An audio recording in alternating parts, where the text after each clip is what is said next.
Podcast with KJ and Mal, man. This is season 2. Yeah. Episode 13, man. The Rise of Dontae Jones, man. Yes, sir. Hey, man, it's about to go down the real way, man. We at the executive lounge, man. It's about to go down, man. Hey, we back, man. Yeah. What is going on, man? You told me executive. I was like, ooh, executive? Man, had to do it heavy for the homie, man. Nice. Yeah, man. You know what I'm saying? Yeah. Set it off right, man. We had to set this shit off right, man. So, it's going down the real way, man. This show is sponsored by Yancy Milan Home.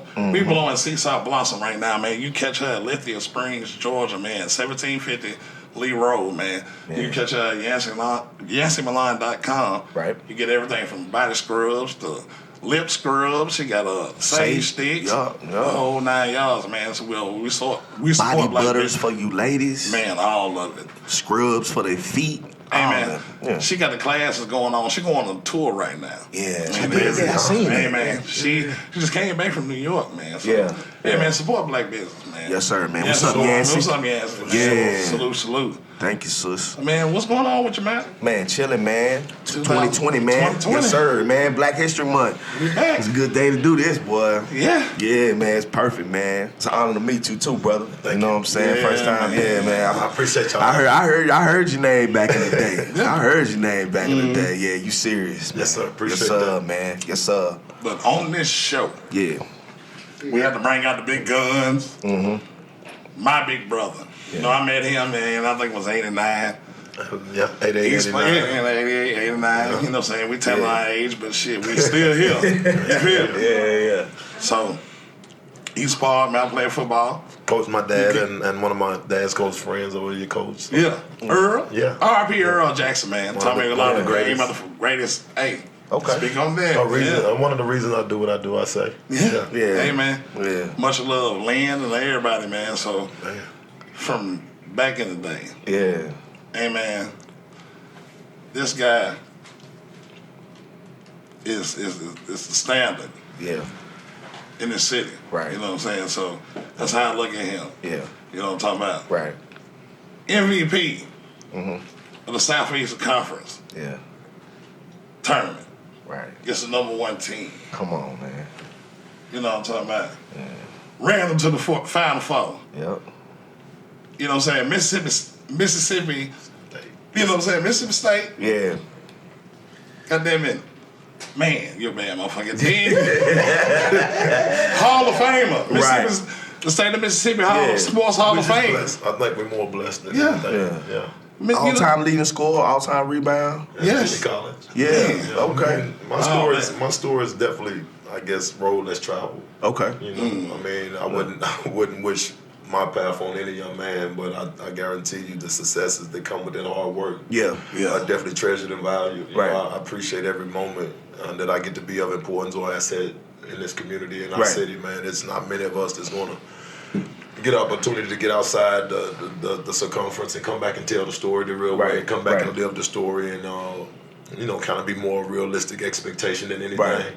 And man, when you wearing that on your shoulders a little bit, you wear it with pride first of all. But you know, in my situation, I do know how much hard work and how much sacrifice has went in and how much support I've had along the way. But like I say, I feel really good about being here today. I feel honored, that you would choose me, to have me on the podcast, because like I said, every opportunity that I get to be of asset and of value, that's what you're trying to be here. I didn't make it just for myself, and it wasn't myself that just made it. There was a lot of parties involved, and hopefully we can continue that type of effort and be successful every single way. For sure, man. I just want to know, man. Yeah. When did it start? Because, I was in the A when you went to Mississippi State, because I seen you on TV. I said, that's my fault. Because I ain't seen you since in a while. Like, you and your big brother, Steve. You know, exactly. Yeah. Shout out to Big Steve. Yes, sir. Hey, man. And then okay. Well, I'll tell you, the beginning of it really started when I got hurt my junior year in high school. I was man, if you know the story, I was really, really gifted. My dad was one of the better football coaches, one of those, probably one of the more disciplinarian sports coaches around, but a couple of guys that had the fortune of playing for my dad. So if you know my dad, you know why I am who I am. So, man, I got hurt in high school. I was a knucklehead, not a bad kid, but I had fun. I was class clown. I was the guy. And then I got hurt the second game of my junior year. And I was probably considered one of the best players, in the state of Tennessee, not just Nashville, and the state of Tennessee, and getting McDonald All-American nomination and stuff like that. So the accolades were starting to come, the attention was starting to come. Right. And at the same time, all those things started happening. I started to lose the focus that I should have had. I started to, kind of feel myself a little bit and not quite concentrate, leading to me dropping out of high school. And, when you drop out of high school, you see a lot of things a lot of different ways. Yeah. My parents put a lot of responsibility on me at the time. Like I said, my dad was a disciplinarian, but I think he saw me growing in certain ways, and he saw that if I don't go out there and learn some of these lessons on my own, that I probably would never figure them out, and he let me go. And every one of us know, as a young man, if you have the fortune of having your father in your life every single day, like I did, when he let you go, it's a great feeling for you as a fun factor. But in reality, it's real. Right. My roller coaster ride to get myself back together kind of just went wayward. I ended up dropping out of high school. Yeah. Because like I said, you get hurt, you get behind a little bit, naturally. And like I said, I dropped out of high school and seen my friends kind of succeed a little bit. Yeah. Seeing some of my younger, friends that were right behind me start to prosper a little bit, and you just get scared of not being worth a quarter. Yeah. You start getting nervous of the folks looking at you in the way that they had before. Right. I don't know. Like I said, I can't really pinpoint an exact moment. I just know through those times he was working with me. The man was really working through me, working with me, and for me to survive and kind of learn so much and see so much and be involved in so much and get through it unscathed, and be able to still get a chance to go forward, I just started to see the light. And like I said, my daddy gave me freedom, so I thought I was a man. So I guess I started to make some man decisions forcefully. Right. And with that basketball, man, the man upstairs gave me things that I still to this day can't. I just can't. I don't know how you appreciate and think something that you don't even know how it happened. Like, I never practiced basketball. I played so much football. I was a quarterback. Yeah, that's what I'm about to say. Right. When I met you, we the same. Hey, man. I mean, serious. I don't gotta talk about it, man. So football was your first love. Because that's my dad. That's because your dad. Right. I'm impressed. I'm trying to be him to appreciate me because he was so hard on me. I don't think I ever done anything of my recognizing to the liking of him. Yeah. But I know he was proud. But at that time, I'm still trying to figure out why can't I do nothing right for this man? Right. And in all actuality, he was just putting me to these realistic expectations of the talent that, like I said before, I still can't figure out how I had. Yeah. And once I put that ball in my hand, I started to grow. Right. And I was in life situations that still to this day I can't put a hand on how I survived through and how I got through them, but I saw them. Right. I was there. I was actually living through them, and I just kept putting the ball in the hole. Did you feel like that injury, like that? He took it.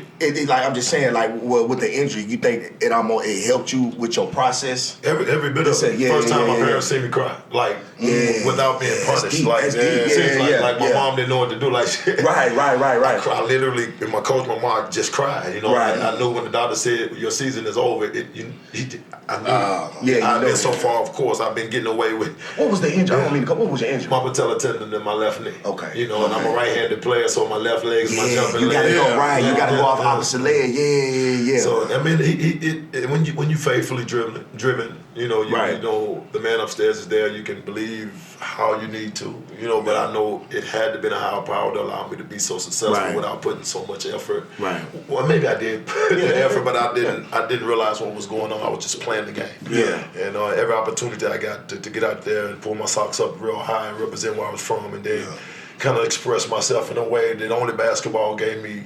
The balance, like the balance, But it, like I said, I was just, I think I was more afraid of not being successful with what I had. And it just happened. Every game I just tried to be the best, every opportunity to be the best. So I don't know if it's one, but it kept inclining, and you see what happened after that. Right.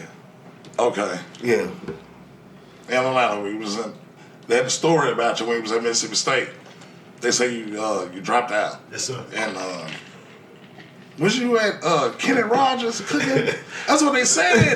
That's what ESPN says. So you say they say your mother real say, hey, real. You was at Kenny Rogers take your ass back to school. Not just myself. Like I said, it was maybe 6 or 7 of my kinfolk, friends, and family that were there. And ironically, when it all started we had a little personal relationship with Kenny Rogers before everything got to that point. Really? And my mom would make it so instrumental. If you had met, rest in peace, Mom, but if you ever had met my mom, you'll know. Okay. And when he opened the restaurant, she became one of his favorites, and yada, yada, yada, and all of a sudden on this rocky path I was on when I got hurt or whatever, boy, you're going to have to come and do something for yourself. And she brought me in without no application, no plan.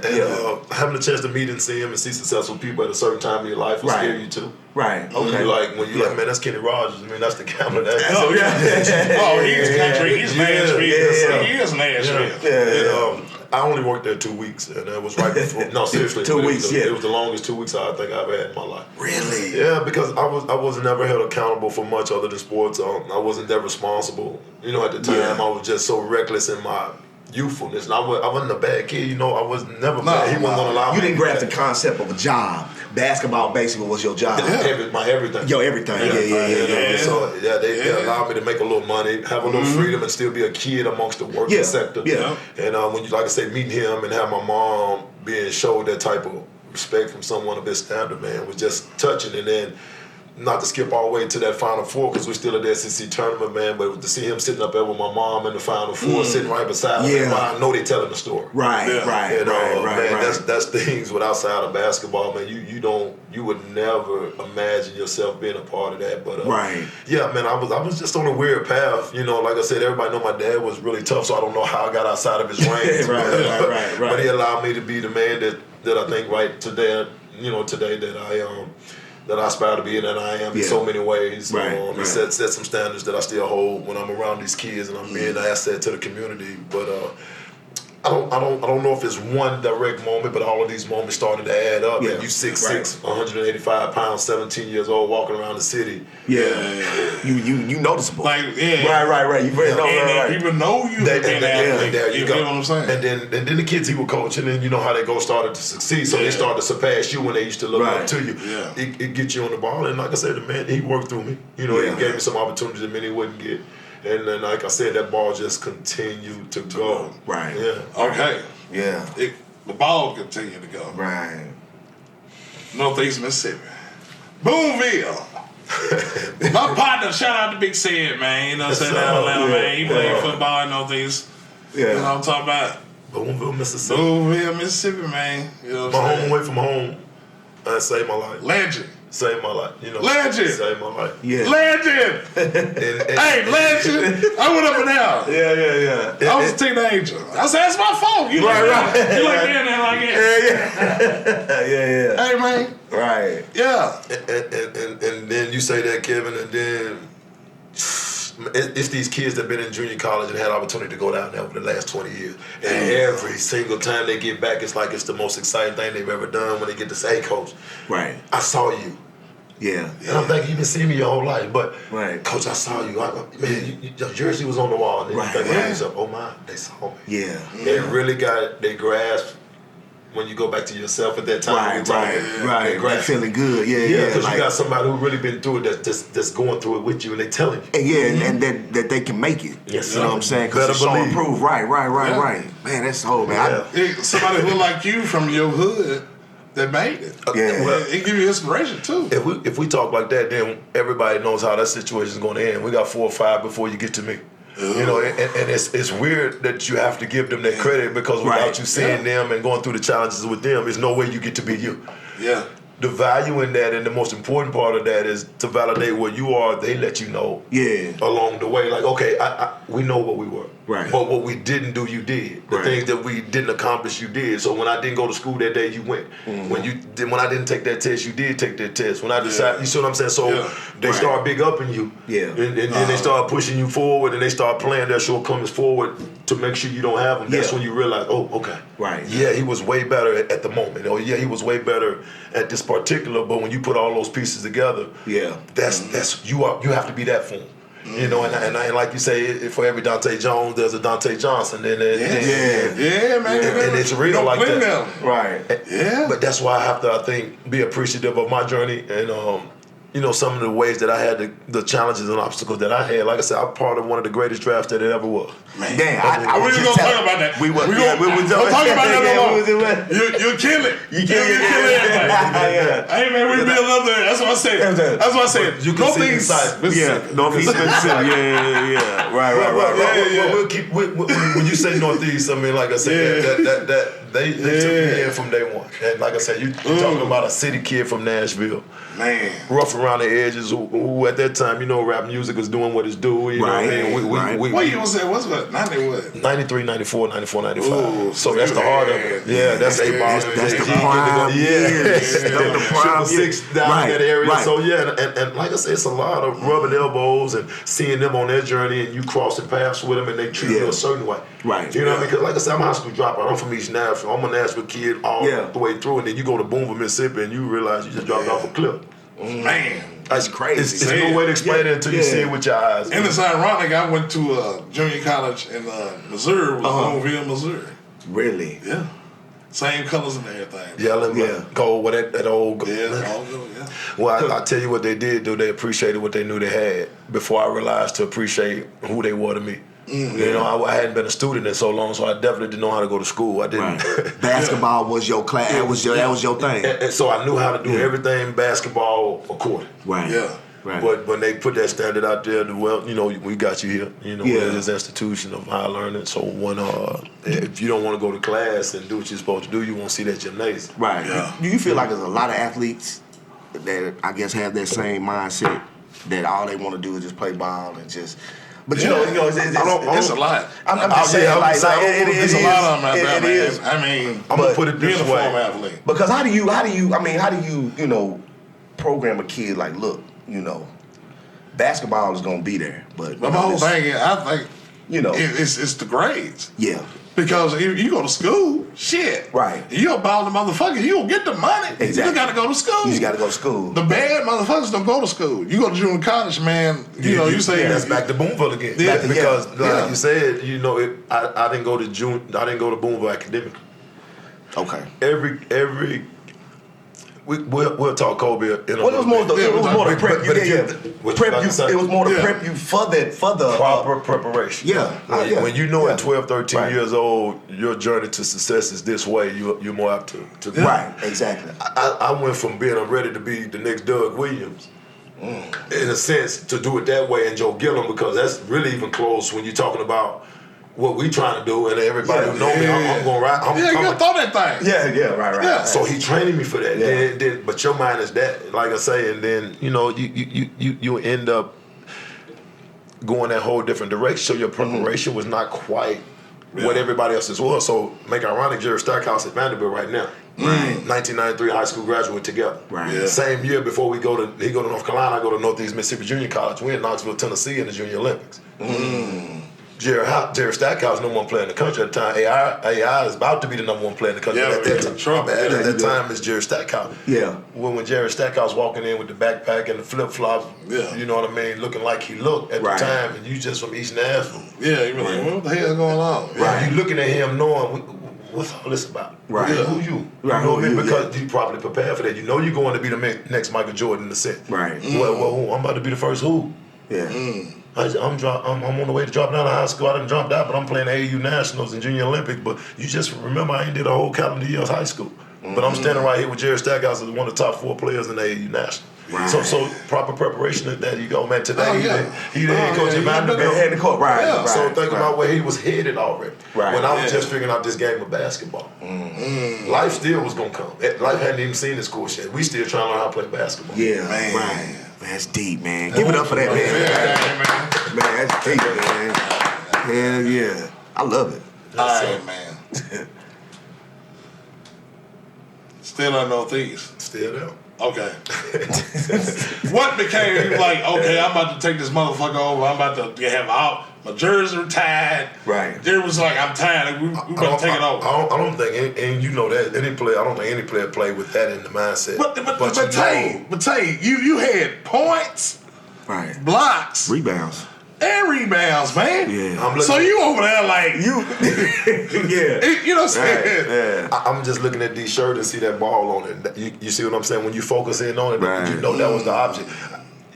When you know what you don't have, Yeah. that's a hell of a hunger. You know, when you see somebody else and what they have and not appreciating it. Maybe they are appreciating it. Maybe they are. but not to the extent that you are.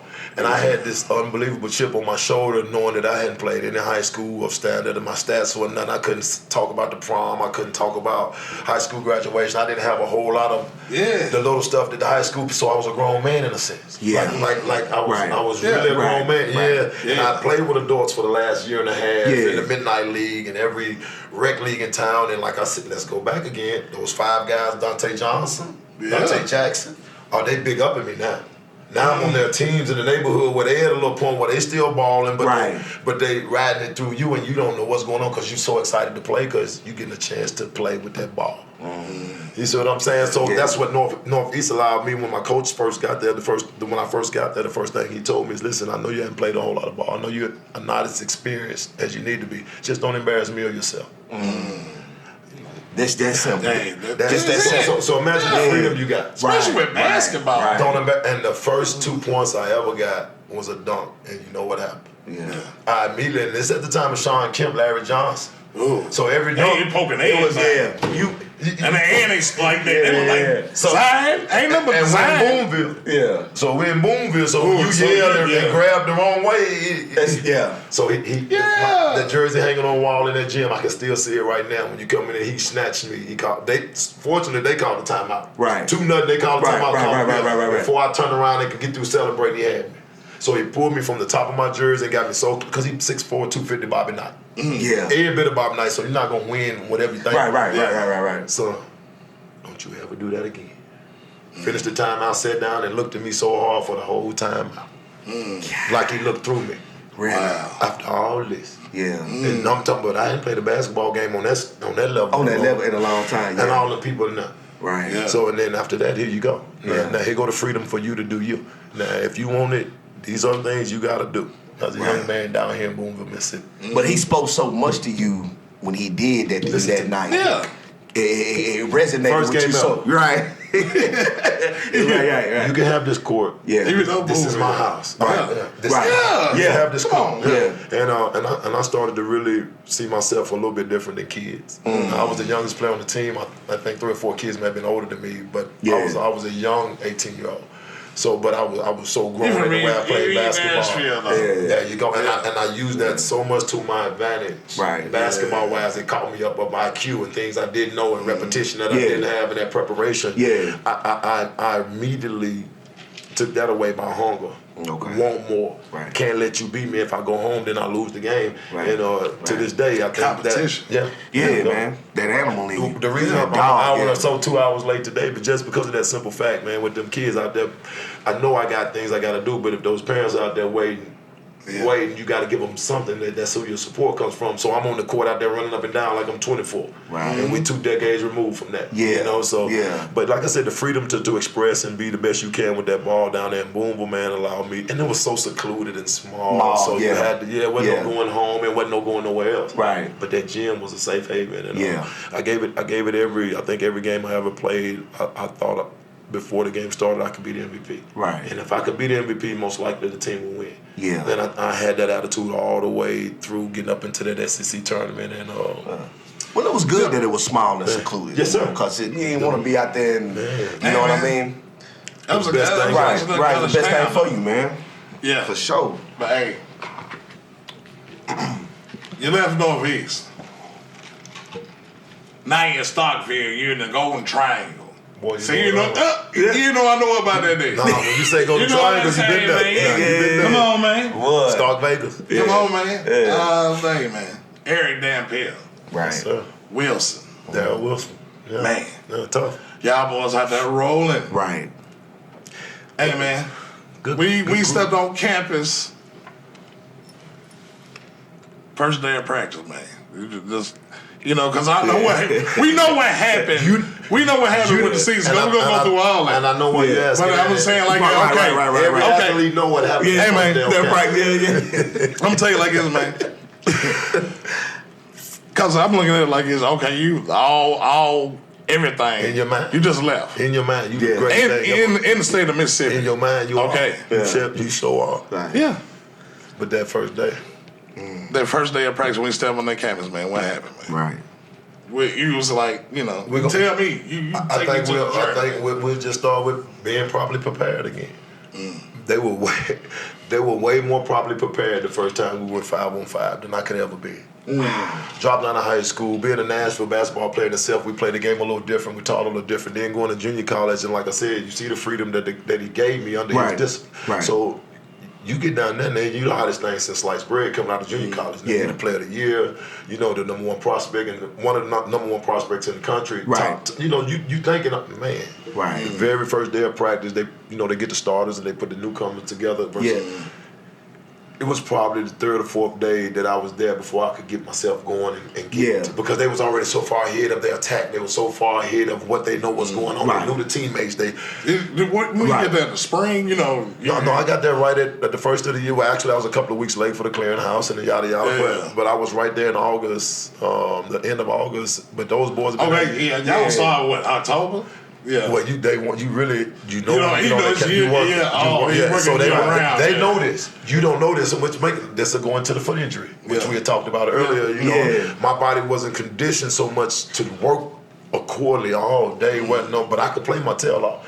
So that when I got there, you know, the first couple of days, it wasn't even fair. You know, it was you're a junior college player. First you're trying to work out. Because I guess that on that big level is really system. Yeah. Because they know, like you said, them players, they know where this player gonna be, where he's gonna be. You know what I'm saying? So it's you know the game, but and they kind of used it to show you. Not too much to show you up, it's to show you this is how it's got to be done. This is how it's gonna be done. So once I got a little acclimated and kind of, you know, start figuring out, okay, you know, let them lead you a little bit more, and they'll put you where you need to be. Right. Those boys are all Americans and all SEC performers, and boy, you ain't seen one Division I basketball game slow down.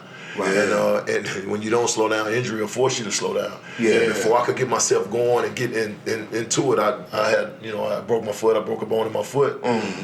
Probably 2 weeks on campus. And a lot of people don't know that because they kept it so silent, trying to make sure. I mean, I probably shouldn't, and this is talking in hindsight, I probably, if I knew, I probably may have not even played that junior year or set out even more just to make sure I was 100% healthy, which later on you see what happened in the Kentucky game. But man, when you want it so bad, again, we talking about not being properly prepared, but when you want it so bad, you can supersede some of those shortcomings. And I just never thought one person in front of me was better. Your team could be, your coach could be, surroundings could be, but me and you have an opportunity to challenge each other. I can do that. And like I said, when I got to Mississippi State, once I got comfortable with those guys, and they just treated me well. They never, I was never the enemy. I was never an outcast or an outsider. They brought me in knowing what they had ahead. You know, they had just come off a Sweet 16 performance. When you get in the starting lineup, they won.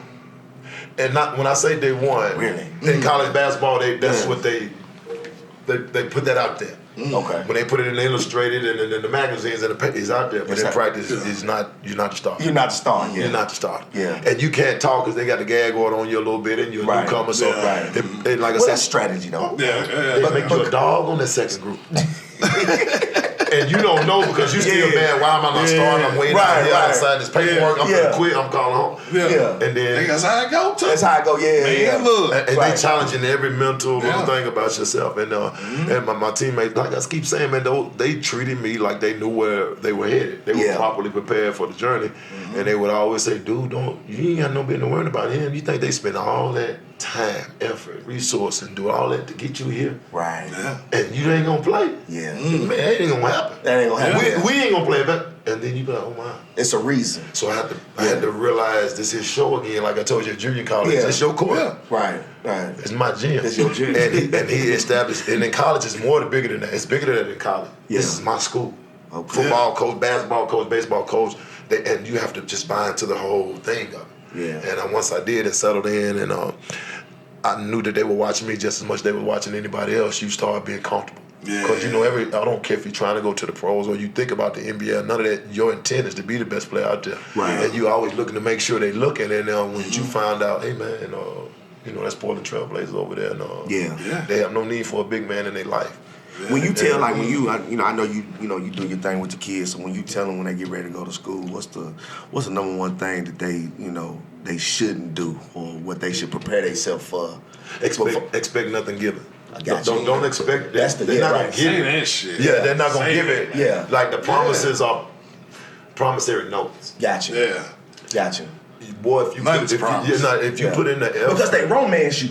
They will. You know what I'm saying? Like they romance the hell out of you. And your parents and the surroundings and everything. Nigga, I was at White Creek. I ain't gonna go in all that, but it's a valuable because I played that ball. Okay. Yeah. They're gonna make sure. Nigga, I ain't had to go to summer school. Right. I was like, but you can't. yeah. Unless you very rarely that guy that knows from the moment he walks on any cleat or tennis shoe or baseball bat, that's don't expect it. Don't think that they're gonna give it. They will make sure you're able. They're a trampoline. You know what I mean? They will prepare you to every. It's not a gift. You know, they don't make you earn it. And once I realized, you're not as bad of a student as you played yourself to be. Exactly. You know what I mean? You don't really need as much outside help to be a solid student. Right. And then that's when you start being not so hungry, but a little more properly prepared on that hunger. When you like, I can spend my extra hour not to study. I can go to the gym. Yeah. I can finally get in the weight room and get my body ready because they said they were looking at me. You know, so it's just a lot of little things, man. But like I said, once them boys accepted me and I realized what coach was doing, I never looked back because, like I said, they told me when that first game started, there's no way you're not gonna start. I don't know how they're gonna do it. If you don't start, these folks will blow this gym up. And that's confidence. He was out there crumb with the long socks, man, with the wristband. Man, that stayed crumb. Like I said, those are personal things too. It's nothing that was done that was out there for fashion or glamour or nothing. I had to do that. Being you. The shirt under there was for my favorite player as a kid, which was Patrick Ewing, which I ended up playing with the Knicks with, and that's him. And the two wristbands before Jordan. Yeah, I cried when Jordan hit the shot in the Superdome on Georgetown. Right. You know, these are these. My mom made socks. You know, back in the day, and they was the big tube white with the big striped tube socks, and everybody in the neighborhood had them. And that was my thing. Like, you gonna know when you see me out there, I'm gonna have these on. And like I said, a lot of people thought it was. I couldn't care less about being seen when I hoop and play my game the way I play it. You gonna notice, you know. But those are, like I say, those are reasons for being there. And I try to tell, like you were saying about that, these younger kids, you just you do the best that you can at being you and being prepared to be you. Be great at being you, and then you can worry about everything else. Yeah. Until I'm perfect at being me, which probably never be. I don't have much outside concern. And I learned that, like I said, I learned that at Mississippi State. Do your job, man. You do your job. Yeah. And everything else gonna work out. Yes. Yeah. Tay. Yeah. Okay, you're at Mississippi State. Start SEC championship. New Orleans, 96. Yeah. You playing against the best. Ron Mercer was a freshman. One of my best friends in the whole world right there. Yeah. Antoine Walker. Yeah. Tony Dell. Yes, sir. Walter McCarty. Yes, sir. All pros. Yeah. Derek Anderson. Yes, sir. 21. They were 28-1. Mm-hmm. One of the best teams in the history of college basketball. If you want to look at it that way, they were. Yeah. Man, them boys. Rick Pitino was the coach, right? Yeah. Okay. Yeah. What you was thinking, man? Yeah. You know what I'm saying? You on the big stage, y'all done beat the boys, man. You hearing the bad talk. They you can't win. It's a practice game. He's slow. Wilson, he fast. You know what I'm saying? Y'all had a good bench. Yeah. You know what I'm saying? I'm gonna tell you, and this is in Mississippi State lore. You know, in the history of Mississippi State, they bring this up a lot because it happened. I didn't realize at the time how important it was to everybody involved, and some people overheard it that were more important than we were. But like I said, we're in the tunnel about to go out. You can kind of see out the tunnel. It's championship Sunday. Yeah. It's a different look. We've never been in. Right. Mississippi State ain't won an SEC tournament game. So we looking out there, and you can see it was so blue out there. We looking out like, oh man, it's 33,000 people, but about 25,000 was for them. And you can hear it, and you can feel when they ran out first. They come deep though. Yeah. Everywhere. You know all that. Everywhere. Since Adolph Rump. They on the other side of the arena. We on this. When they come out, you can feel it. So, and you see your teammates now. If you know me, you know. You over there. I don't care. Like, and that's not cocky. It's kind of like. What's your bumping pistol? Yeah. I gotta ask you. What was your bumping in? We'll go back to rolling in my 6'4" because them the times though. Right. I mean, every Nashville kid was aspiring at that time. But we were in the tunnel. We felt it. We saw it, but we had played it. And I'm gonna get back to the tunnel. And I'll tell you what was said and why. The first time we played him, I probably had one of the best worst games you could ever have. Oh, we going at it in Starkville. It was a snowstorm, blizzard. Dick Vitale didn't get to make it. You know what I mean? So it really took some of it out, but the 10,300 still came. We don't know how they got in there. Right. Kentucky ain't there the day before. Yeah. So when the SEC games, the team there the day before they practice, yada, we like that. Yeah. So now it's the game 7 o'clock tip off, whatever. It's 6 o'clock. They ain't even. We don't know if they in Starkville or not. They ain't at the arena. So now you seeing what now we building up to this. So now we in that tunnel again. Yeah. And our home Mississippi State in the tunnel, and they come through the door 6:20. Headphones on and they warm ups ready. No go to the locker room, go straight up past us and go to the court. Yeah. Wow. Every single staff, player, personnel on our team silent. And every single one of them watched the path. They was number one. They was the dogs. I mean, they was. Oh yeah. And nobody had seen them. Nobody seen them. Yeah. So it was like, damn, that's them. That's them. Yeah. Y'all like, shit. Yeah. Boy, we come up 15 minutes to go with the game. The second half, we up one at our house. Timeout by them. I just catch a oop. You can't tell us nothing. We come out the timeout. Coach just tell us to play. Yeah.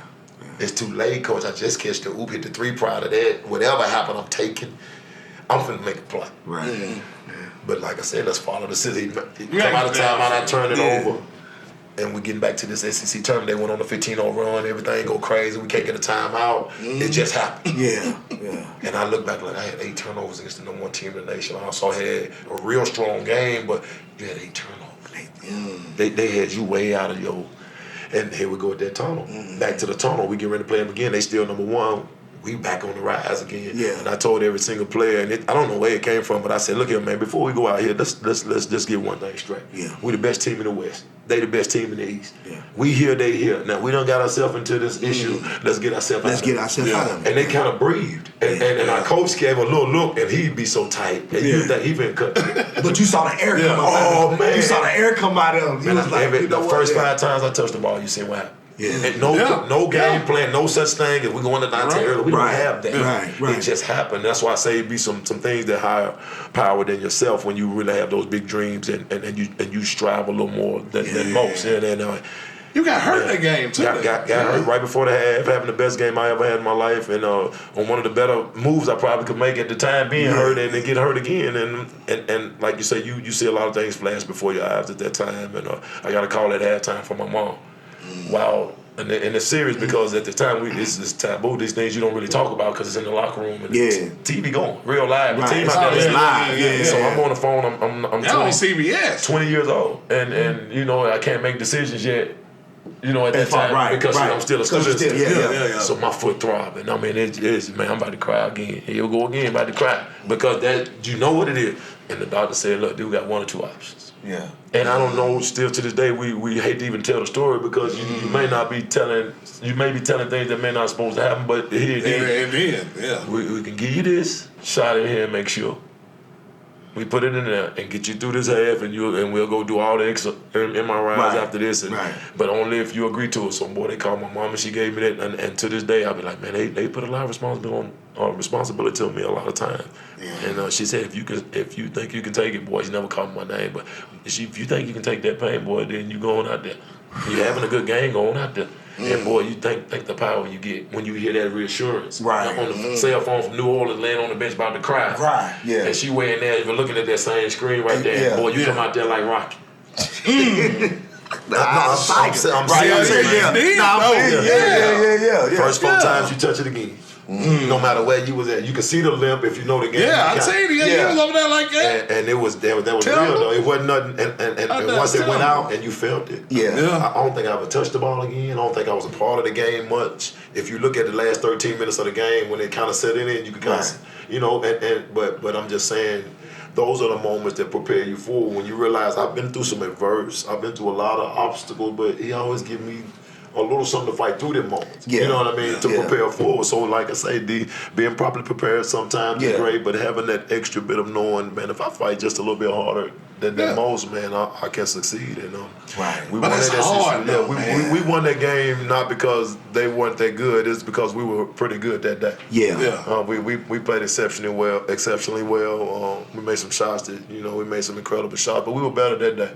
So what would you have like a light sprain, high ankle sprain? I I tore the fifth metatarsal, what they call a Jones fracture in my foot, which a lot of athletes get. Yeah. And it was already, like I said prior, I had none of it. Man, you're all about the damn gym. Yeah. That's what, that foot. You said the left? You come up, your right hand. Yeah, so you coming off like this. Right, yeah. And you know, I used to dump before I got fat. I ain't gonna lie to you, real athlete. Yeah. Real athlete. Yeah. Way before his time. Yeah. He like Zion then when they're young, LeBron then when they're young, kind of 13, 14-year-old man child. Right, because I heard the story. They said, man, K always been that size. Oh, man. We don't know none of that. Yeah. Stop it. You want me to get the newspaper article? Stop it. You want me to get your freshman year research? Yeah, okay. Yeah.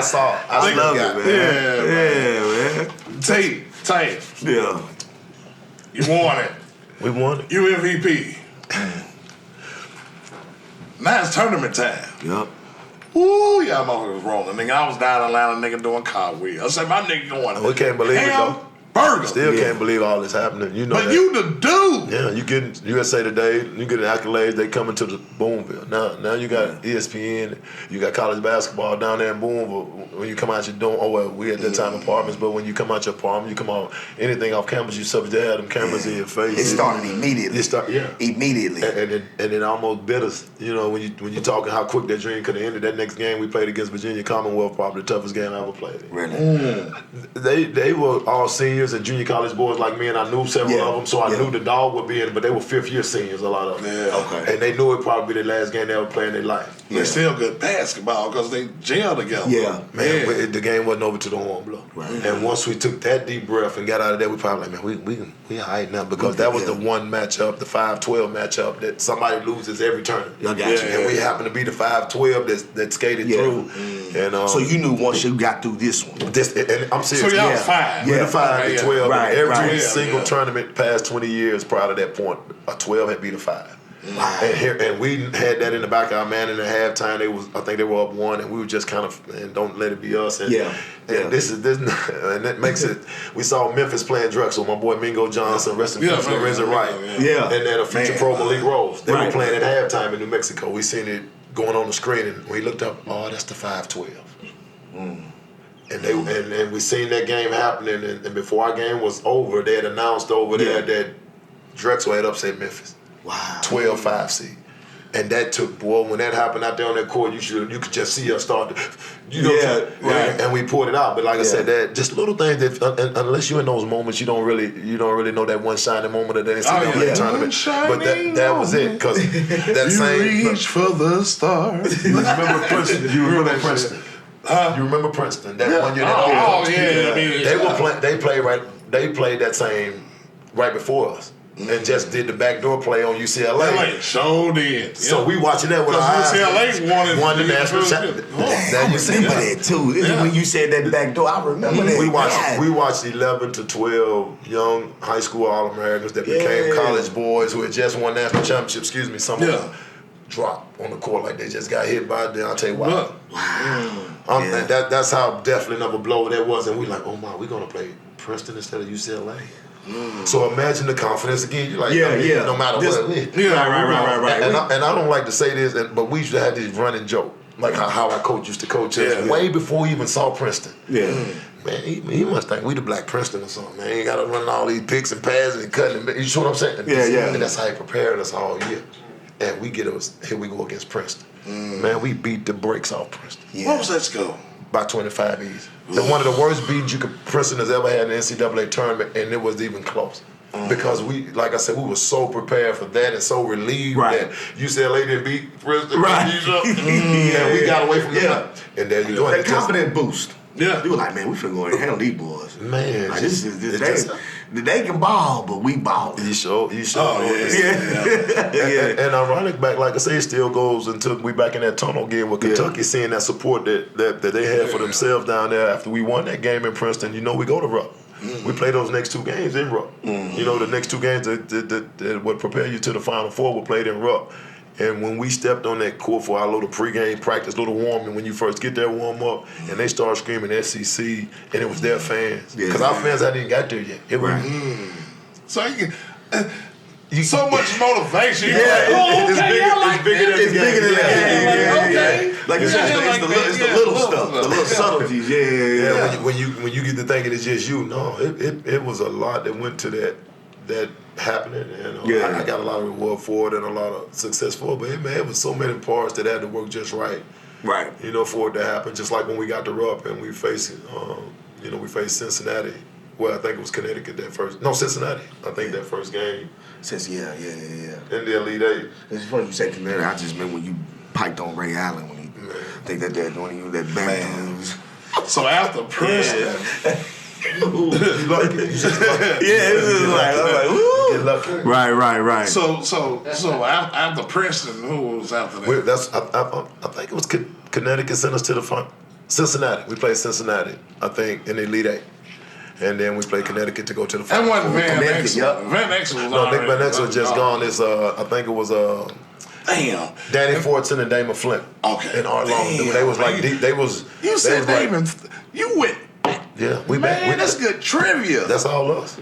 We trivia now. Yeah. We trivia now. If you ask these kids, they won't get one of us right. I mean, we trivia. If you and then y'all played. The Final Four. Yeah. We went through the number 3 and 4 team in the nation, which was Connecticut and Cincinnati. Yeah. They were Cincinnati. We played first, which was 70, 80 miles from Lexington. So they brought a strong crowd, but some kind of way that SEC contingency in Lexington, which mixed with our little crowd, we got right through up the street. Yeah. Right. And once we, like I say, once we won that first game in Lexington, your confidence is going to soar even more. And we had been on an extreme high from winning the SEC tournament. And we had won 2 or 3 games prior to that. So we were on an 8-9 game winning streak anyway. Yeah. And, the ball bounces. The ball goes in the hole when it goes in the hole. And when it goes in there for you, just take advantage of the moment. Right. And it did it more than often. And we was on our way to the Final Four, which if we did that Final Four, played it 10 times, we'll win 9 times. And everybody knows that, but that's where the story becomes a little bit bigger than you. I think the talk of college basketball that whole year was the senior class of guys who stayed 4 years and this, that, and every single team at that time had a couple of 4-year guys that were deserving, which John Wallace was one of my great friends in Syracuse. Remember him? Yeah. And the 2 guards at UMass, which was Marcus Camby's squad, which gave Kentucky, they only lost prior to us that year. So like I said, it was a big storyline. Calipari, that's what he was. Yeah. So we did good to make it.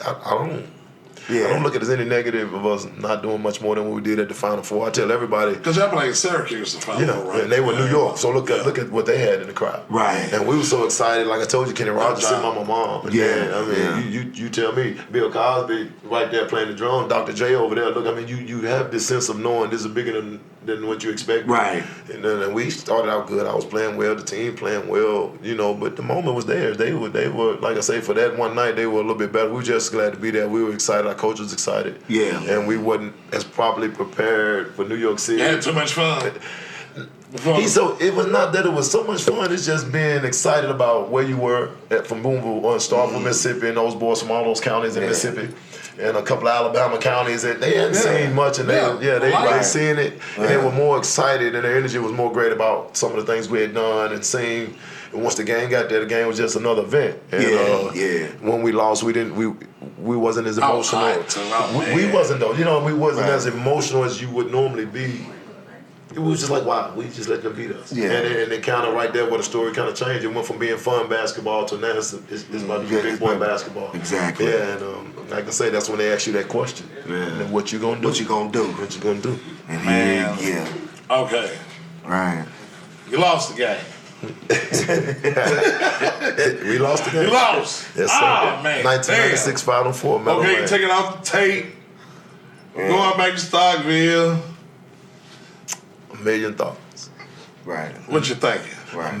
A million different thoughts because you've heard every single. Because you're hot like fish grease. Yeah, you've been hot. You've already been hearing things you ain't supposed to hear. You've already been doing things not necessarily you're supposed to do. So you're not a fool. You're not naive. Right.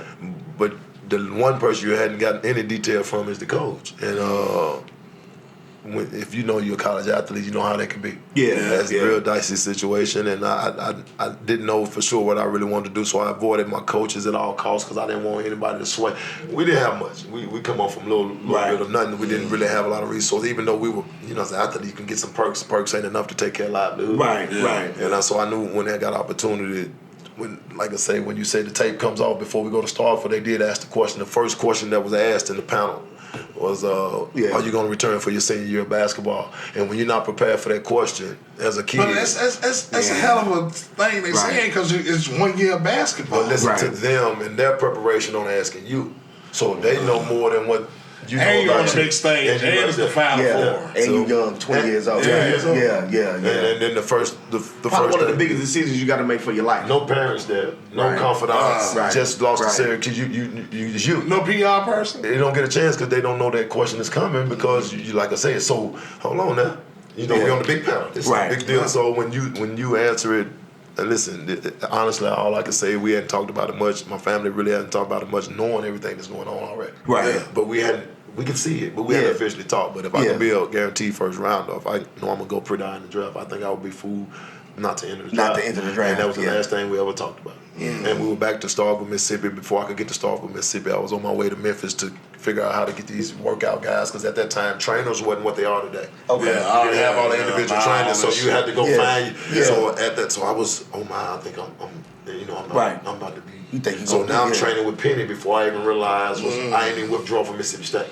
Now Todd Day is right there, and then Lorenzo Wright. Todd Day? And Lorenzo Wright is right there. Arkansas?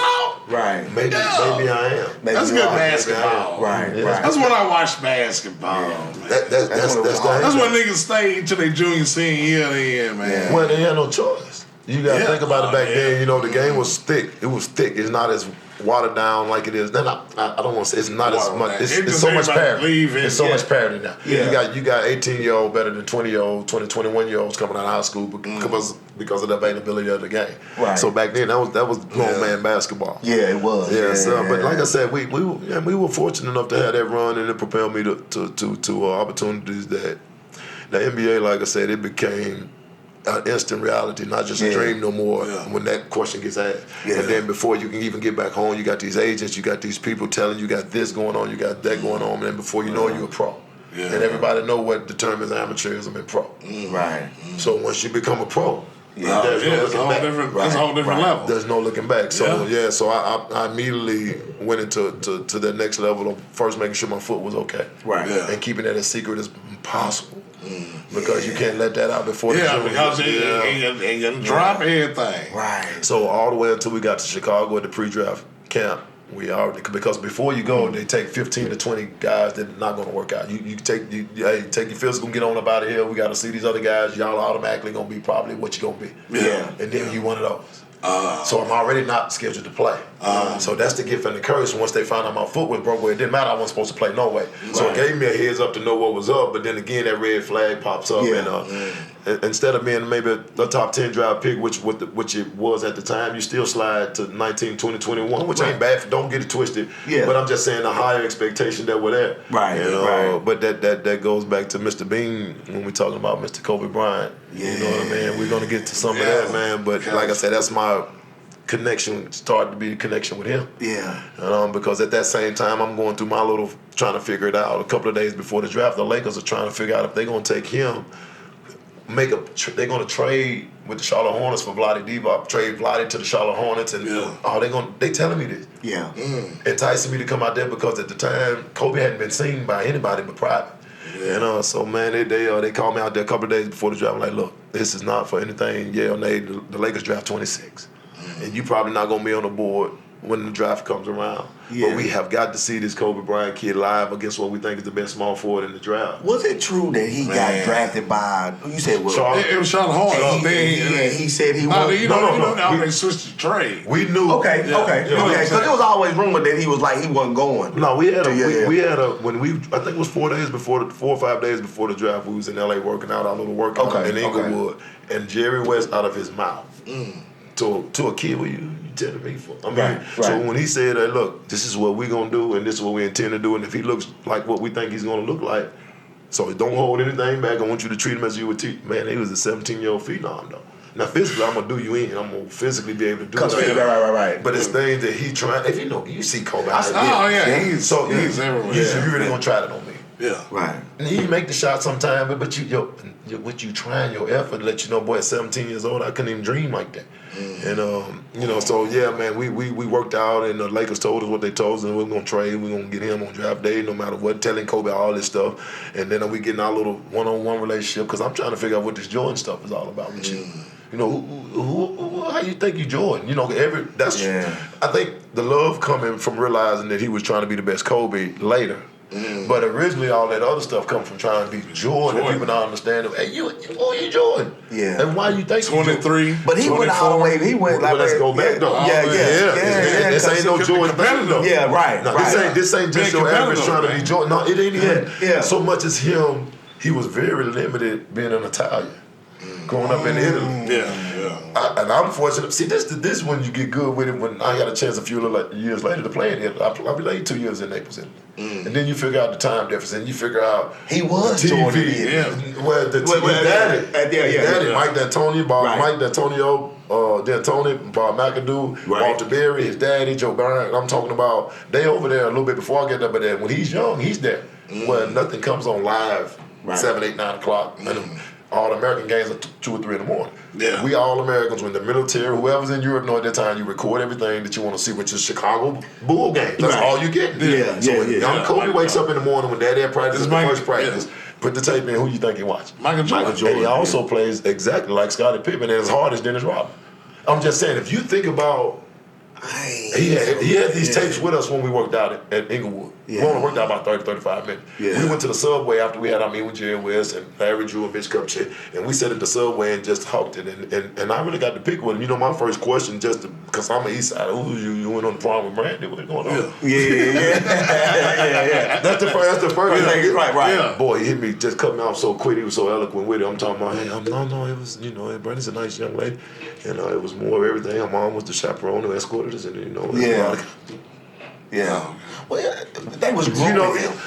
They was already groomed. They was already grooming him. Yeah. So now you got to think to yourself, you are who you are. This ain't no act. Yeah. This ain't, you're not trying to be nobody but who you are. Your daddy's Jelly Bean. Yeah. Your daddy Bean. You're in the league already. Yeah. How you acting anybody? Yeah. And then he keep riding around at that age, he gonna show you them tapes. He got them tapes, so anytime he had a hotel, because he's a traveling young man. Right. Yeah. And who else you want to watch? You tell me who you want to watch at the time.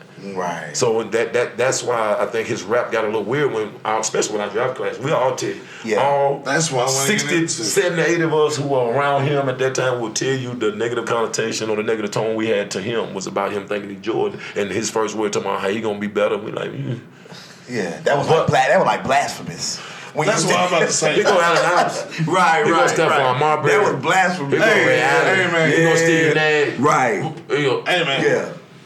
Scary Kittles right here. Yeah. How you? And guess what? He right at the table too. Like he confident about it with a little neck talking about a little 17-year-old grown man. How it feels to be a part of. That's one of the greatest. See what I'm telling you? Right. Sharif Abdul-Rahim. Halim, that's number 3. Steve Nash, El Gaskins, Pager, Drew, Pager's the reason why I dropped.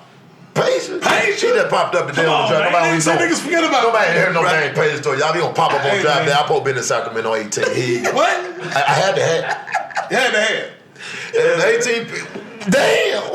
Who is this? Yeah. El Gaskins. All of them. Look at Derek Fisher. I'm talking about right Derek Fisher went behind Derek Fisher, Tony Dell. Keep on talking. Tony Dell. Let me see. My teammate Eric Dampton. No, it was Jermaine O'Neal. Jermaine O'Neal. Yeah. No, I didn't say it. I'm saying that. Iverson first. Yeah. Marcus can be. Marcus in the Final Four with me. Yep. Sharif third. Starberry fourth. Ray Allen. Antoine Walker. Antonio Walker. Antoine Walker. Yeah. Lorenzen Wright. Yeah, you tell. Kerry Kittles. Yeah. Samaki Walker.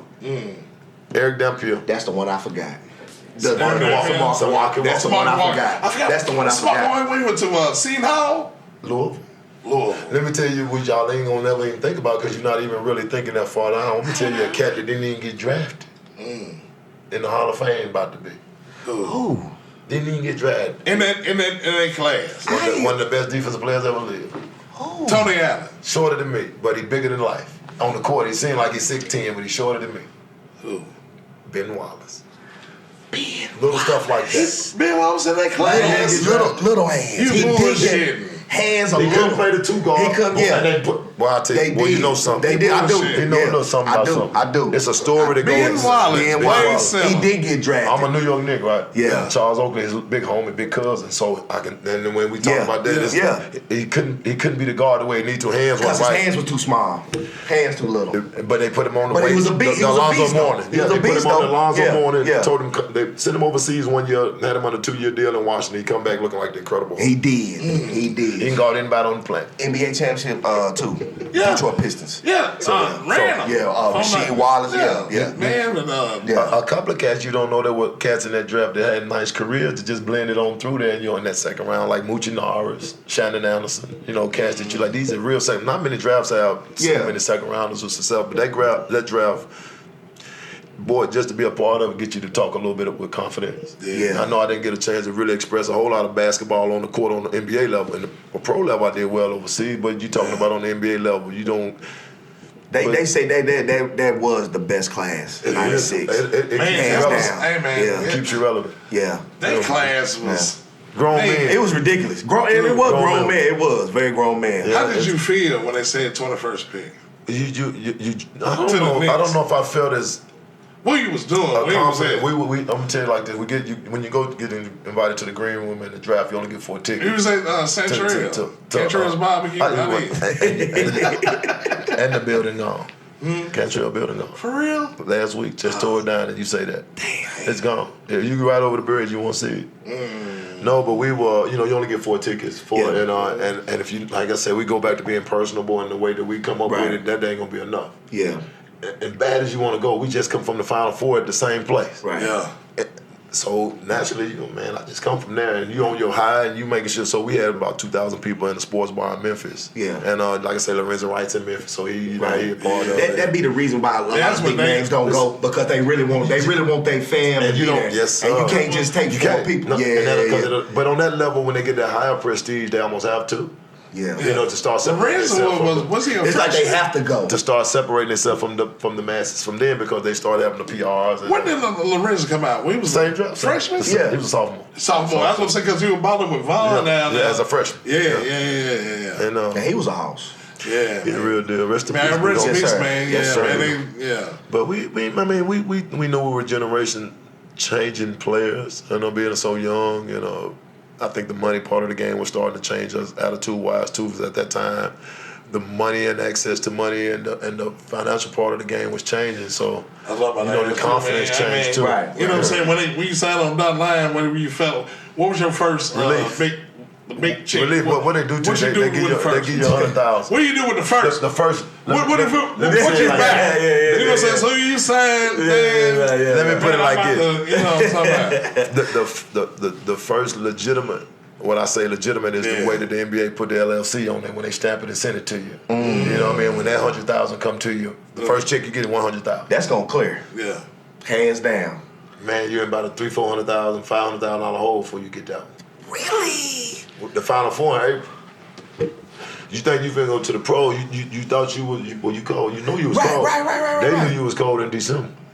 You didn't know you were cold. Right hustle. Here we go now. What? This is crazy. And it's not a sour deal. It's not a negative deal. It's a preparation properly. I need to know who about them getting this investment that we got here on the table. Okay. So when they're around, they're not around to solicit most of the time. They're just around to see their goods and they stock and make sure he look like what he's supposed to look to when I report back to the big dogs who at the end of the day is going to be the reason who you are, whether it's draft or work for you. Wow. So when by the time you get that 100,000, this is a validation. You done already went through so much money and so much access to money that 100,000 almost the rookie card $200-300 if you do it right. You know, if you sign it, if you on that level, you can make $200-300 off rookie cards as a young rookie. I made $40-50 and I didn't see the court. Wow. So I'm just saying. Rookie cards? What? They're gonna put you in a hotel. You're gonna enjoy You yourself. sign You're right. gonna sign. You're gonna sign a left hand. You're gonna sign in the hand. Yeah. Hell no. I still got your real card, nigga. Look, I said he ain't taking that real picture. everything is real, man. You doing what you do. I mean, but like I say though, but they give you those checks way before you ever see a card inside a card. And they want you to jack it off so they get that money back. It's a beautiful game. You know, like I say, when you. So percentage of business and skill. You better have 99% of your skill better be business, not your sport. You know what I mean? Because that's the thing about it. You become 1% out of 1% immediately as a draftee of any sport. I don't care if you well $500,000-$600,000 a year. You become 1% of that. And a lot of people make that on the. Okay. But your mindset and your lead up and build up to that, and your teachers has never been any of that. Yeah. You know, when your granddad is the breadwinner, I'm talking about for the generation, and then he post office. He's the max post office guy gonna make. I mean, he's a hell of a postman. I'm talking about they gonna love him. Yeah. He done did it all. He got every benefit they ever gave. I'm talking about work all the years. Right. When he say, son, yo, that chick right there. Yeah. 100,000. Yeah. I've never seen a check of such value. Man. So you want to figure out that right there and take care of your mom. Yeah. That's a man telling you that. That's a man to let you know. So didn't you go to college? Yeah. Right. Okay, you've been receiving and playing with money, so you do know how to count, divide, and that's when it becomes real life. And that's why when I was telling you when they asked that question, that's when the fun left. Because everything became business, every person come across you was a dollar. Everything was a dollar. Every person come across you was either give, take, make a dollar. Give, take, make a dollar. Give, take, make a dollar. Give, take, and then what a game at? We gonna play to win, NBA. The season will never start. And your foot broke. We're gonna put you got a whole year, you're not gonna play, son. So you on IR. Richest person you ever knew, and you can't even play the game you love. You don't know what to do. You're in New York City, what you gonna do? So the whole year you was on IR. My foot had to get reconstructed. I was already broke playing that year. So it's like I said, they drafted me knowing everything they knew. Just like I told you about the Kobe situation. They know what they was gonna do on draft day because they know the talent they dealing with. Myself, once I got into that big world, that real world of basketball was knowing I was so many miles behind. Man, I can hoop with any cat in the world. You put me out there with 9 and we put the tank tops and shorts on, they don't care what his name, Jordan, Brian Durant, we hooping. We hooping. Man, you gotta get to the game though. You'll never get to the game if you don't have yourself set up accordingly, man. You're gonna be late for the bus, you're gonna be late for the hotel, you're gonna be late for the locker room, you're gonna be late for practice. And you're on time in your world every time. Right. Coach said be there at 9, you there at 8:45. But they say 8:30, practice start at 8:45, you just told me 9. Yeah. Now then you're a young cat, you the man from 17 up, you ain't never been late or never been held accountable for being late. You've never been, so here you go.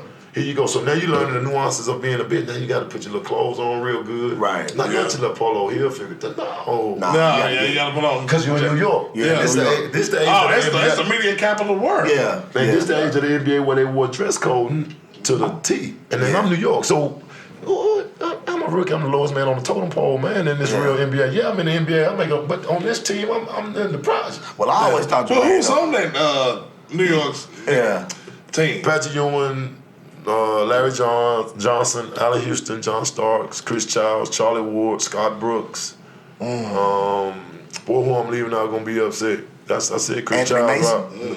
Mason got traded. He got traded. I said Chris Childs. Myself, John Wallace, Charles Oakley. That's when Kobe hit him like that? Yeah, Charles Oakley, Walker McCarty. Hold on, forget that. Charles that squad too, though. Y'all was. That's a mean motherfucker. We was on our way. That year right there changed the course of a lot of history for New York, and they still suffer today. 2 times it happened, but that was the first fight.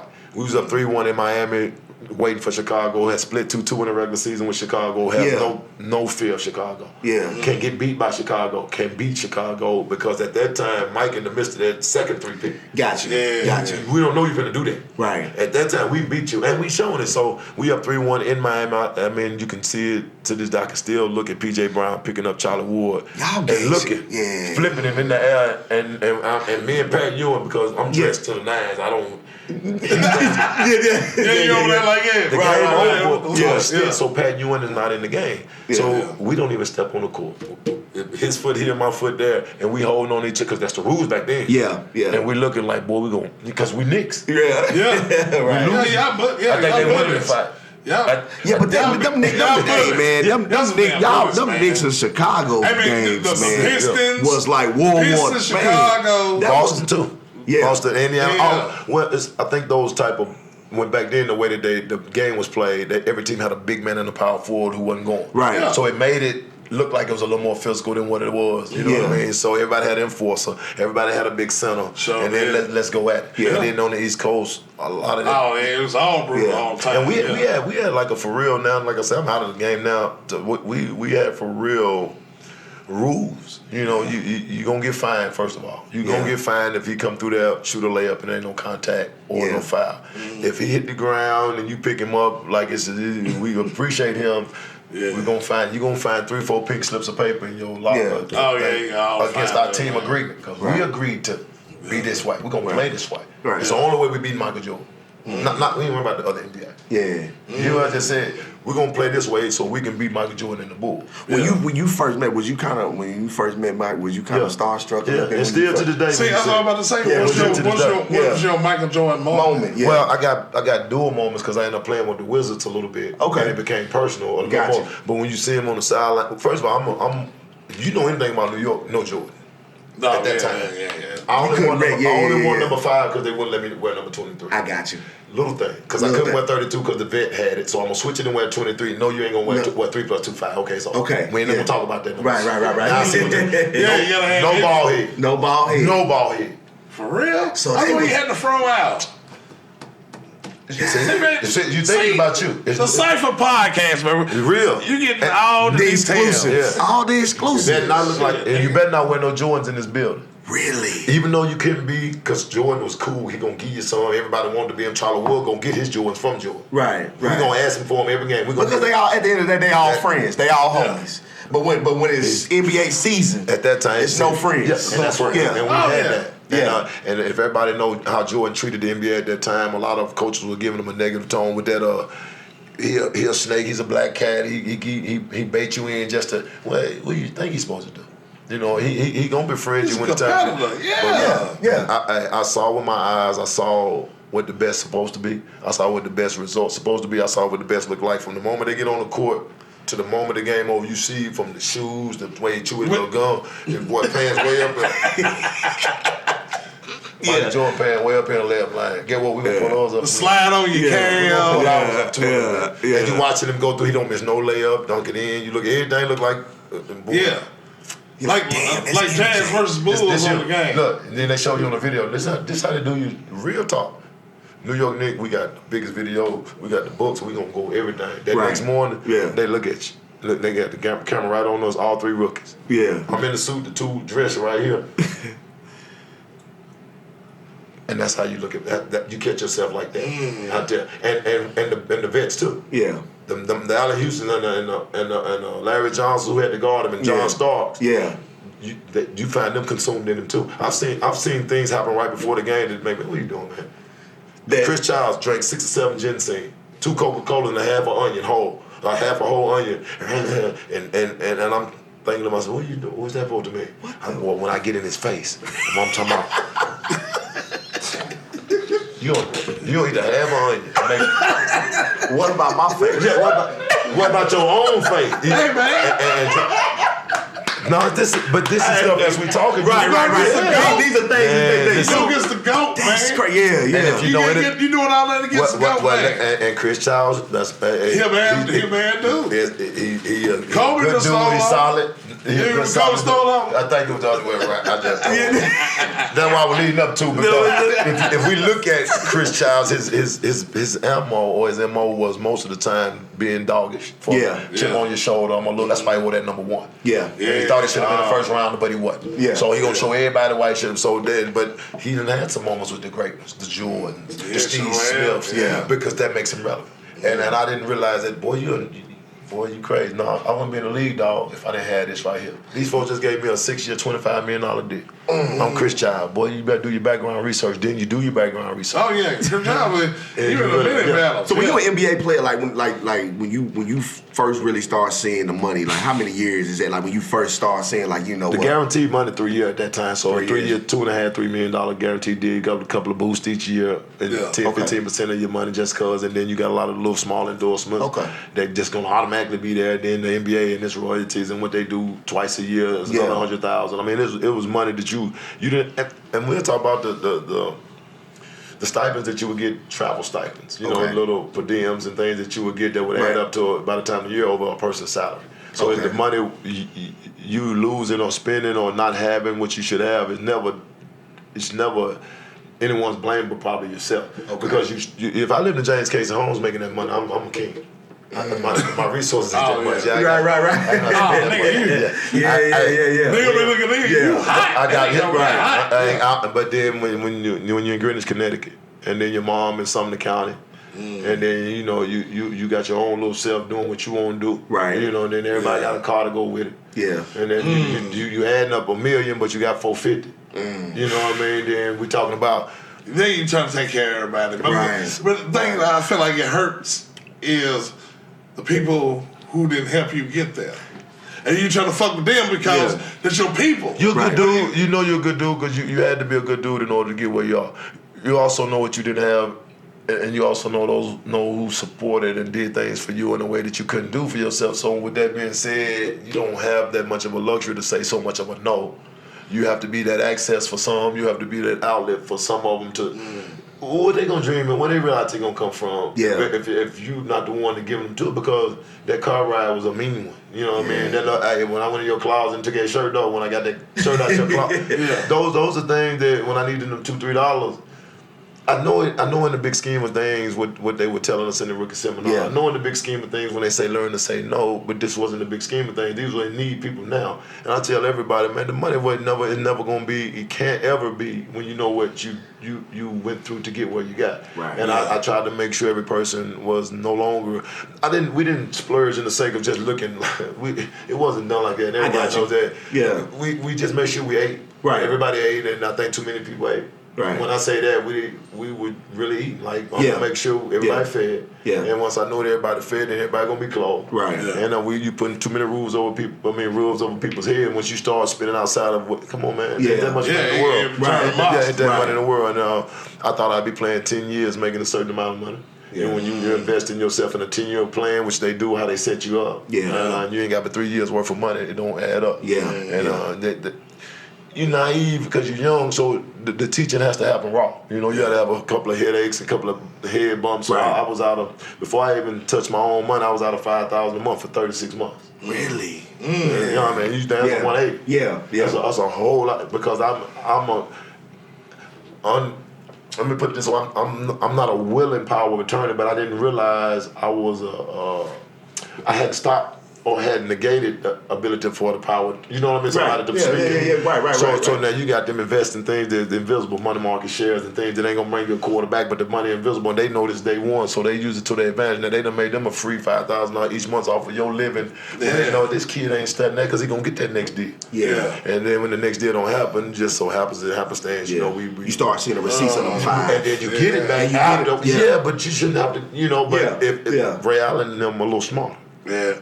Kobe Bryant them a little smaller, a little more prepared because they've been prepared for this. No disrespect how I come up, I'm prepared some other things too. Yeah. But you go far as for agents or whatever. Agents are human, man. They ain't nobody work for you. When you realize that part, who they? You work for me, and you have to have that. And they used to always say, "Well, he work for you." These OGs, the older players, man, he work for you. Tell them, and you think, "Oh no, I'm a kid. He ain't wrong, man. Yeah. Shit, I'm a kid." Yeah, man. So man, that's what. And then I'm like. Well, I hate to be like this because we still young black men. These are white men most of the time. And when I say that, I'm transparent as they ever be, but then you have a certain embedded respect that you're supposed to show, so you're not questioning much. You let it be. Yeah. And a man bring you a 50,000 back. Right. You didn't know 200,000 was coming your way. Yeah. And you probably didn't even care because here come the 50 for you. This is you. Yeah. So you get to live in that life, and we go like Tyson, we go Tupac. You go into that, but once you get to live in that certain lifestyle, certain things you don't have the opportunity to check on. If it now, like I said, my parents allowed me to be the man. Then they're giving me opportunity to. Boy, you made 1,000 mistakes, but who correcting? Who checking? Yeah. So there you go. So you ain't gonna be blaming your agents. You gotta blame yourself first. Because you the one you can say no every time. Nobody can do nothing without you. Right. But what happens is you have to enjoy it no matter what. You didn't get that far. You didn't strive and play that hard to say I don't want the money. Right. So I try to enjoy everything that I could possibly enjoy within reason, but also to know, this is if I'm able to enjoy it with everybody or the masses, I'm cool with it. Be cool with it, yeah. And I think that's the gift and the curse too. Yeah. And then too, you know what I'm saying, with all that you have a little bit of sanity too. Some people get all this No, listen, they'll lose their mind. And we seen it. Being Gordon, especially getting some Delonte West, even Kevin Love is playing that. I'll tell you about how that pressures of that mental pressure get to you, and then sometimes you don't even recognize. Yeah. You know, you come. Like I said, we come from obscure. You do from James Case home. You know what that is? I mean, them is the projects. You skip the project. You live in New York City. Well, you live in Greenwich, Connecticut, the richest city in America. Yeah. You know, you walk down the street, you see the Bushes, you see Steve Young, you see Mel Gibson, you Vanessa Williams, you see Montel, where you like, oh Lord. I just seen Mel Gibson. Yeah. Helicopter at his house, though. He got a helicopter go to things that it's 96. Yeah. That's 96. So It's on a whole nother level. Yeah. Right. I just want to ask you this. Okay, the Knicks. Yeah. Okay, you get the suit on, you say you looking. You get traded. How was that come? Oh man, you hear the horror stories of being traded on. Sometimes just see it float across the screen. You got a ticket. Let me tell you how it go. Yeah. We in Boston. We in the preseason game, exhibition game. It's year 2. This is going into year 2. Set out the whole rookie year. Played the summer league, MVP of the summer league, and Long Beach out there with Kobe and all of us. Right. I'm back. I'm part of this. This 96 draft class is serious. Right. Because I'm the last leg pulling it in. Yeah. So now I'm 6-7 man in the rotation with the Knicks next year in the preseason, so I'm balling. Yeah. I'm balling well. So we in Boston, getting ready to play the Celtics in the last preseason game of the year in Boston. We're in the hotel. Getting ready, just normal before the game, get ready to go, and I get a call, which you don't get calls. There's no certain, your timing of your call. Right. Yeah. Right. So I asked, and then, is everything okay? Can we come talk to you for a minute? Man, they coming there with, it's ESPN, ain't even the coaches, that's ESPN. You just been traded to the Celtics. How do you feel about it? Huh? I mean, I ain't have a shirt on. Right. Because I'm, Yeah. You steaming. Don't know what to do. Yeah. They traded John Wallace a couple of days before to Toronto. Out of nowhere. He in the hotel. Yeah. We playing in Long Island, New York. Right. In the Nassau Coliseum. Before we go down to get ready to go to the game, he going to the airport to Toronto. We go, and then I get them minutes that night. Bittersweet. Yeah. We playing Philly A out there. Tim Tom hooping them up. Hey, but my homie gone. But you ain't thinking the build up happening. Right. Yeah, man. So I'm in the hotel. We feeling good. I'm a baller. I'm a pro. I'm getting it. The money good. We in it. We living life. I know I'm in this thing. Man. Yeah. Ain't nothing to talk about. I'm healthy, grown man, and boy. Yeah. They coming in. I never left Boston. Yeah. Never left Boston. Never left Boston. 2 days later, I was suiting up against the Milwaukee Bucks with the Boston Celtics. And it just like I said. How many games you played with the Celtics? That was 15, 16 games that year, but I was healthy the whole year. But a lot of things happened with Patino having a job, and a lot of things happened. He was the coach then. The pressures, and man. Now Paul wasn't that year, was no, not Paul get drafted after that year. The lockout and all that is right. Up to remember the lockout happened, 99, 99. Reggie Lewis died and all that. There's a lot of stuff happened that put Boston in the spotlight with Red Auerbach giving up a lot of control. Rick Pitino became the president. They gave him so many $1 million. It didn't make no sense. And the pressure of him being so successful in college and coming into the pro level, I think that pressure right there was ultimate. And you could see it wearing on him every day. Right. And I was just on the low end of the totem pole. You remember that Knicks fight? We up 3-1 with me and Patrick Ewing standing on the court. Well, those 2 games cost me in Boston because we suspended. But when I'm actually active, I got to serve them 2 games. My first 2 regular season games that following year in Boston. And everything started to be in shambles from there. Little things that people don't know. So instead of me coming 6-7 man that first game versus Michael Jordan and the Bulls on TNT versus Celtics, I'm not even dressed and not even able to be there. For the first 2 games of the year because so you can't be in the ring or nothing. You don't get to be a part of the nothing. You can be, but you don't get to be visible to the game. Right. And that's the things that'll knock the wind out of your whole gangster. When you get ready to come out there, you balling with the Celtics. And they like, wow, technicality. Because nobody even, it wasn't even in the, we forgot, it's nothing even, you even thinking about that. Right. Yeah. And there it is. And it's on the NBA level. And then just playing catch up and uphill basketball since then. But I'll tell you one thing. Being around them men in New York that first year prepared me for everything that was about to happen that next year with those younger men in Boston, because now you're an elder statesman on accident. Even though I wasn't older than everybody, we've been to the playoffs. I've been right. You seasons. Yeah, man. It helped me not blow up and lose so much of my character and lose the real realization that I was still getting paid. Right. And man, this your job, dude. If it don't happen like you're supposed to, you still get quite a bit of money. Yeah. And I knew that lockout was coming. We could hear those rumors within the NBA. And I knew if I didn't get a chance to perform, I knew my career could be in a weird situation. But it's hard to hold that as a 21, 22-year-old by yourself, grown man, versus. And like I say, man, we found ourselves. And you in the NBA. Right. And you just find yourself in weird moments. Now the lockout happens, then which that's none of your control. And then you're back in Nashville, Tennessee, in more of a real life than you need to be. And then that's when life takes to real life. When you're talking about the rise, and is for everything that has to rise, that means something that was a little bit lower than what it was supposed to be. So the falling part of it, you be home and in times maybe you shouldn't have, and that's how it always happens. So if it wasn't for the NBA lockout, a lot of things don't happen. But I tell you what did happen, it allowed me to learn this game of basketball even more, even though I wasn't in the NBA. Yeah. It sent me overseas to learn me. It's nothing that can compare for you to learning yourself by yourself.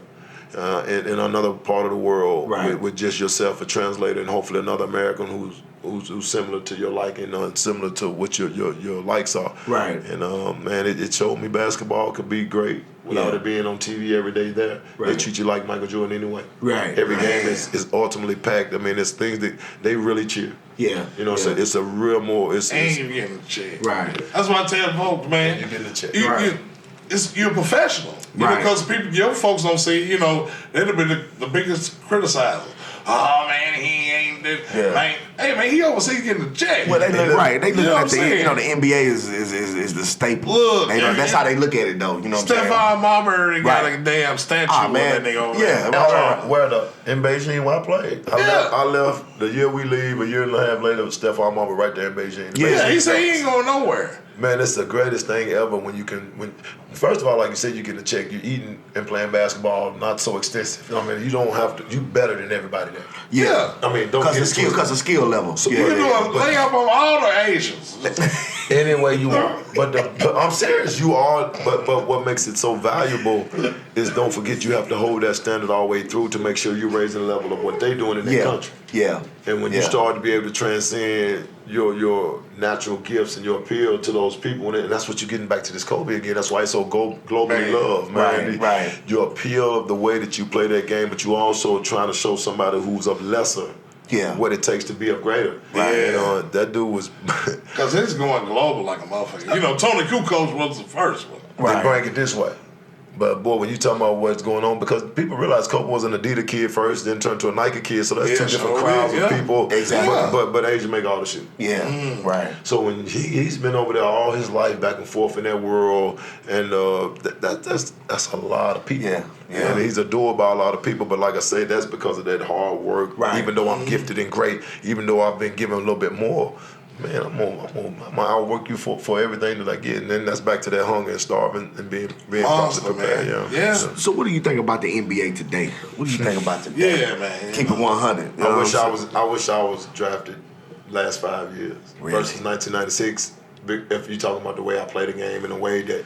Everybody jumping out the gym and just athletically good, and you just play with not a. I feel like it's watered down. Because I always hear, you always hear this story that Jordan can score with ease with a league like this. They're not physical. I mean, you know how they do football. Yeah. And then it's for when I'm sitting on the couch. If I can sit and watch that television in my confines and pay that money on that package and think I can get off that couch and I can beat Tom Brady, you ain't nothing. Yeah. If them pro players make it seem that easy where I can do it, that's kind of, you see what I'm saying? Right. They make it look, they make it look like it's that easy to you. Yeah. You see what I'm saying? So I guess some time and preparation you put into it. Because you can be a cold motherfucker, but you can have a cold dude who just relax and don't do shit. Right, exactly. But have a motherfucker who's hungry, study. Yeah. But they, like I said, that's the pro's job, to make you think that job is that easy. You know what I mean? And man, it's a lot that goes into any part of success. But like I said, that story of getting to the point of the NBA and just being in that little world of 450 players, at a time. Yeah.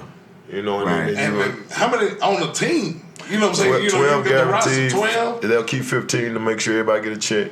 But 12 gonna play every time. So you like 5? You said 12 playing every time. 12. They're gonna have 12 to make. But 15's the max. They're gonna keep 15 pack. Because really, every night she 5. The 6 man per rotate 2 people. So you probably like 8 people every night if you ain't beating somebody ass. When it's a real basketball game, you know you coming to work ain't playing.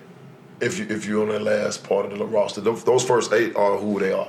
I don't care what you done to them in practice. I don't care how many straight 3-pointers you hit in the drill. They don't got nothing to do with. Dude just got off of work last night. You're supposed to be ready to go at him in practice and make sure you're properly prepared again. You know what I mean? Yeah. So that 8-man rotation is the job. And if you see talking about this NBA today, the reason why they are able to go deep like they do, the way the game is played allows that.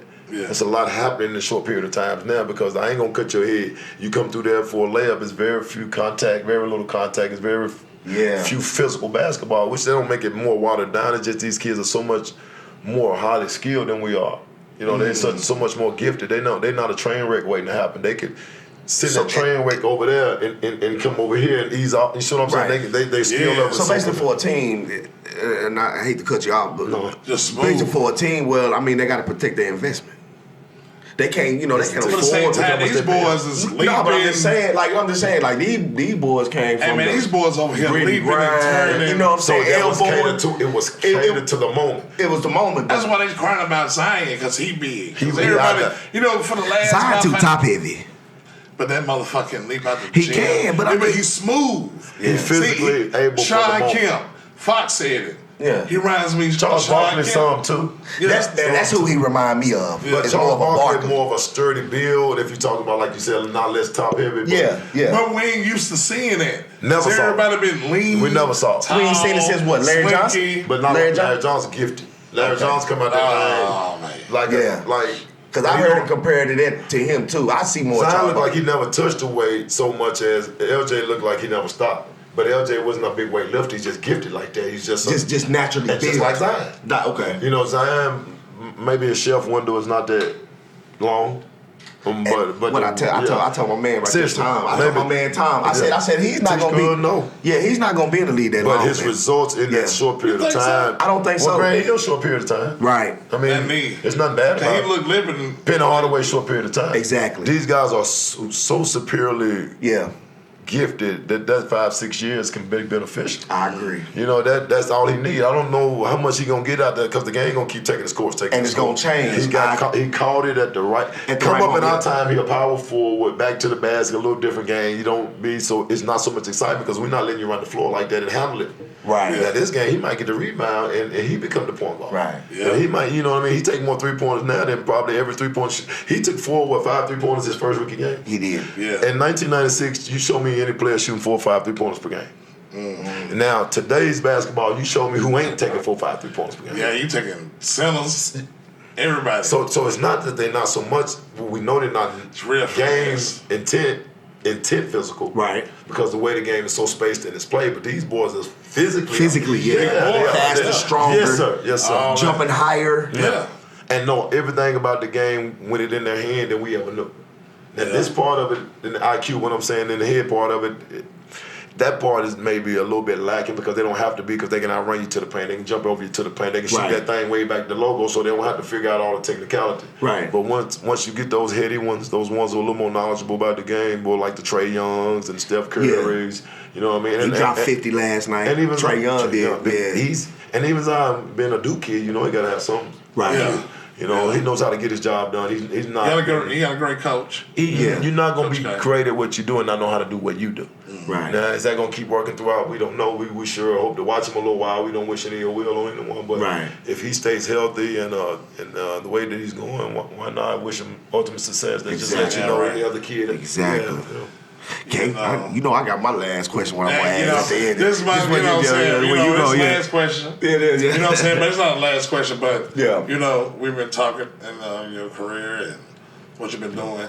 But right now, what you're doing with N.Y.B.A. Right. That's what you know what I'm saying? Yeah, you're the president, man, of that, man. So, since, 2012?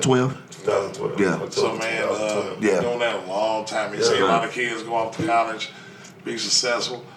And everything, tell them. One of the best things ever happened. I mean, and you're a parent. If you're a dad, or if you're a big brother or mentor, and if you're a teammate, if you're an athlete, you do know what coaching's about. Yeah. All the grief and heartache and headaches and all probably all the turmoil I've given the coach. The last thing I thought I'd ever be was in a position where I was the influence on the sideline to anybody. Yeah. To know that there's so much more that goes into that, man, that I'm able to be of value to these kids and show them the game of basketball, but trick them into learning and believing so much more. Yeah. And it is the best thing that's happened outside my personal life and things like that. Yeah. I'm talking about career wise. Man, for the last 8 years, I've been a blessing to a lot of people, and I know that. Yeah. And in return, a lot of those people, and you want that. And I'm not a greedy person. I've never, like we talked about all that money, we talked about all of that stuff. That came with my efforts as a basketball player. That's part of that game. Right. And I've always wanted, when I came home, finally put the basketball up a few years ago, 2011, right before we started N.Y.B.A, I always wanted to say, how much value can you be as a person to your community, or how much value can you be to anyone without the basketball in your hand? Right. And then I'm a high school dropout, and everybody says what they want to say about how you attended your college classes to get to the NBA, because that's how they look at it as perception. It's great. It's cool. I'll take that. Yeah. But if you're going to knock me all the way off the cliff and hammer me that way, if you go and give me all the grief and ridicule from that way, well, I need a little more praise. I need a little more, give me a little more clap of the hand for being able to survive that and go forward, because it takes a whole lot to get up every day and survive on a college campus when you're not academically, I mean, not the curriculum. I could do the curriculum, but when you're not academically set up, when your timing, your punctuality, your knowing what's important, and your dreams and your goals are not driven to be a great student. Yeah. So that stuff makes me feel proud now that I walk around amongst 400 or 500 people every Saturday. Yeah. And I may be a scorekeeper. I might be the coach. I just be myself to the kids. And you think to yourself, man, do you really know this is you? This is how you eat and sleep. This is what you love to do. What you're doing. And you making a difference, man. Yeah. You're making a difference. For every brother, parent, father, friend, sister, in between, mother, grandmother, all of those who say that's what I want to hear. That when you know that, hey man, that kid will turn the corner. Right. I don't know if he's going to get a scholarship. I don't know if he'll make an extra dime than he was going to make in his life. Yeah. But he'll do it with a better mindset and a better path. But this thing's been going since 2012. And the travel and the competitive and elite part of it has been strong for the last 5 years. We're a 12-month program. Okay. We camps, clinics, showcases. I give a lot of my time back to Metro, to the community centers and things like that. When they have their events, we are everything that you would want with a basketball, and even more that you would want around your young man or your young lady in the times of sports. Right. We do the numbers well. We I see. We know there's not many gonna really make it to the NBA. Yeah. But I think with the support of these type of kids that we're dealing with, it's a lot of college-bound kids. Yeah, that's what I said, man. Because the NBA, that wasn't the small lane. It's free education, man. Well, door. Yeah. It's small lane. It's not. We don't mention it much, and I think what I was being the N.Y.B.A being so close, we don't have to say our name so much, because you know how that can be too. So we don't even use the NBA to even get close. Yeah. It's only being the best you can be today. Aspire to be the greatest you that you could ever be. Today. And who that cat is in the mirror should challenge you to be the best you. There's no way that there's no more competitor, more serious than that cat in the mirror. Exactly. And I tell kindergartens all the way up, they'll tell you, man, Coach Simple, man, he loves us hard. He crazy about us in basketball because he knows he's made it. But he is so realistic about us just being the best self. Because you've been through it. Yeah. You've been through it. You know what I'm saying? You respect the first. You want to be realistic too. You don't want to sell a false reality. You don't want to sell dreams to anyone. Yeah. No one sold me a false one. Right. That man who, my dad who you be the best you can be. You might not get accepted, you might not get rewarded, but you're gonna do the best you can do. Yes, sir. And, exactly. And I'm fortunate to be able to do it where you can do it with a smile, and you can also do it with the graces of these parent support. And you do it with people who never met you, never know. They don't know when you leave. Right. They don't know nothing about you till you get back. Right. And for them to go into purses and pocketbooks and use their free time and their goodwill, man, to allow me to be me, man, without having to clock in and be responsible and punctual as I may have to. Yeah. But no, seriously, man, it's serious. Being a coach, man. Right. So I'm just proud. I'm a proud. I think I'm more of a proud son of the city than I am more than anything. Because I know the shortcomings. I know how we get laughed at. I know how people don't think. Maybe recently we're getting a nice, bit of credit. But before we didn't get looked at as much. Memphis was better in basketball. Yeah. Everywhere else was better in football. We were supposed to be in Music City. We didn't have much respect in our music. I don't know what we're supposed to get it. But you look at someone like myself, and I'm not a really. I'm very confident in basketball, but I don't know how to. It's not you don't know how to brag about something that's not brag about. I work for this. I did some things that I know is supposed to happen in this, and so I just try to have that levelness, be acceptive and receptive. And I tell my parents and my kids, hey, look here, I'm gonna do a lot for you and your kids, just like you're doing for me. I can't make a promise that your kid's gonna make it anywhere past the N.Y.B.A. in basketball. But I promise you give me these 8 to 10, 12, 14, 16 weeks of your time. He's gonna be a better kid. Yeah, man, you're a kid. He was there in the meeting. Yeah. That's my goal. And that's what it's about. Yeah, you know what I'm saying? Camaraderie. Right. Well, this is my question. Yeah, what's your last question? It's my question. Yes. All right, man. Your last time you probably want to play ball, man. Who you picking, man? Like yourself, your 4, your 5. Who you want to get? It can be old or new. The 5 players. Like who you My 5, man. Your 5. 5? Yeah, I just want to know who his 5 is. Who he running? Start something. Yeah, I just want to know who he running. Trying to start something. I mean, it can be. They gonna get us in trouble. We were going. No, I just want to know, like, who your 5. I mean, including yourself. We talking Me about first. all the basketball. EJ. Oh, you better have EJ at point. I'm gonna go NBA 5. Let's go. Keep it safe. Yeah, keep it safe. You better have EJ at point. You better have See what I'm saying? And then all he gonna say is I can play defense. This is my little cousin we talking about. You can't make all defense don't make it. I dig it. But I'm a basketball realist. I'm a position guy first, so I may leave out not intended because my best player gonna be Mike. Got you. I don't know how to not vote for Mike. I got you. You tell me about any person that ever lived. Okay. I don't care if I seen him or not. Michael Jordan. So we got to do that. Okay. Yeah. And then Magic, because that's I dream like that. Yeah. I wanted to be Magic. I couldn't be Magic. I thought I was gonna be Michael Jordan. I'm Dontae Jones, but I thought Magic had some stuff about him before whatever you talking about. He's still appealing. Gotcha. And I wanted to be that. So we go Magic, Mike, Jordan. LeBron. Okay. I got that, but I'm never leaving him out because I know you take the trophies off and you put everybody's shirts and skins. We talking different. Yeah. Ooh. He's wrong, man. So I'm gonna put him in there. That's how you play his game, I think, man. Yeah. But we talk accolades and stuff like that. Well, that's a different argument for another day. Okay. And you got one more. I got Jordan, Magic, LeBron. Yeah. Elijah Wan. I go Tim Duncan. Mr. Fundamental. Reason why I say that because he serves both purposes, and it keeps me safe for my next big. You know what I mean? Because one of those 3 got to go in there. I can't have a team. Gotcha. If you don't have Kareem, Wilt, or Shaq, you don't have a team. Gotcha. Okay. And see what I'm saying? So I'm doing it like that to make sure I stay politically correct all the way through. But I will go. Magic at the point, Jordan at the 2, LeBron at the 3, Tim Duncan at the 4, and I close my eyes and whoever that one is that day because I don't want to disrespect the captain ever. Without the captain, there's none of us. I dig it. I don't care what you talking about. And what were you talking about? 60 something. We're going through what Lou Alcindor went through the captain, and then Will.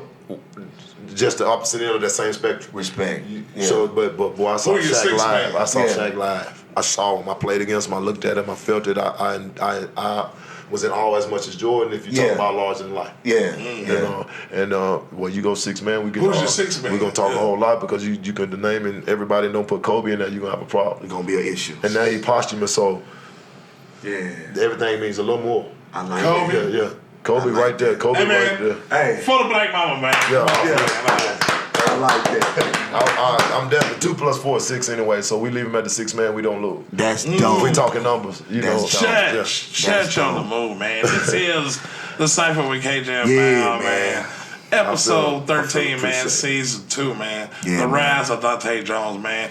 Dontae, man, show me, tell everybody where you can reach you at and all that, man. Get your tags. Well, here you go. You put me on the spot, which I'm really not social savvy to the way that most people are, but you can find me with. I am Dontae Jones every way that I do everything. So if you just know my name as it is, I'm available publicly. However you want that. I don't tend to be no more, no less than who I am. So you can go to your Facebook, my telephone number probably public too. Okay. And I'm no more than what I aspire to be. Is the greatest Dontae Jones that ever lived. It's a couple of us. But I want to be that best one, and then every time you see me, you will see someone who's proud of himself at the moment. Yes, sir. I ain't the greatest at much that I do, but every time I get an opportunity to be the best me, man, I'm surely trying my best. There's a lot of eyes watching, a lot of people depending on your successes also.